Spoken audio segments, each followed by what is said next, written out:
Žijeme začiatok, zmučený na tele, blažený na duchu. V týchto dňoch si pripomína, dá sa povedať, že až oslavuje duchovenstvo v rezortoch ministerstva obrany, vnútra a spravodlivosti 5. výročie založenia alebo ustanovenia Úradu ekumenickej pastoračnej služby v ozbrojených silách a ozbrojených zboroch Slovenskej republiky.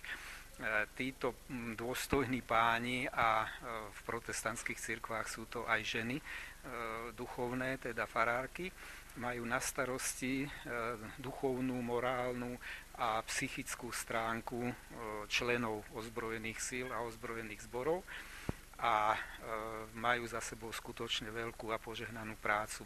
Pri tejto príležitosti, pri tom 5. výročí, bol ustanovený do funkcie generálneho duchovného tohto ekumenického pastoračného strediska nový pracovník, major magister Miroslav Táborský.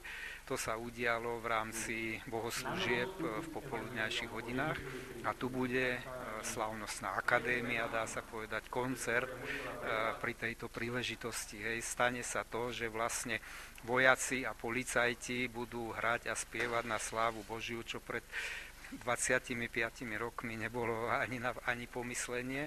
A program sme sa snažili zostaviť tak, aby oslovil všetky generácie a aj žánrovo, aby bol pestrý, bude spievať detský zbor Slovenského rozhlasu, bude recitovať Dušan Jamrík, napríklad z toho programu vyberám. No a záver bude skutočne Čerešnička, hudba ministerstva vnútra Slovenskej republiky, bude hrať zaranžované, samozrejme, zaranžovaných 7 duchovných piesní.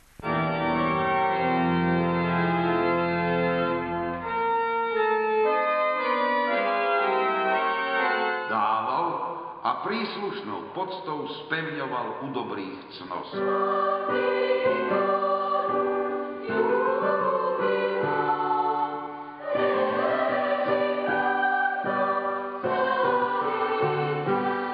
Charitatívnym partnerom podujatia je nadácia Výskum rakoviny. Vstup na podujatie je voľný so zbierkou pre nadáciu Výskum rakoviny.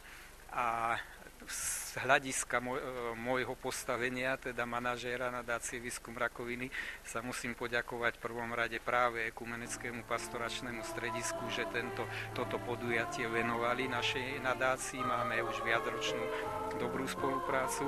Veľmi priaznivo pristúpili k tomuto podujatiu vedúci predstavitelia cirkevného zboru Evanjelickej cirkvi, ktorí nám poskytli tento nádherný chrám s výbornou akustikou.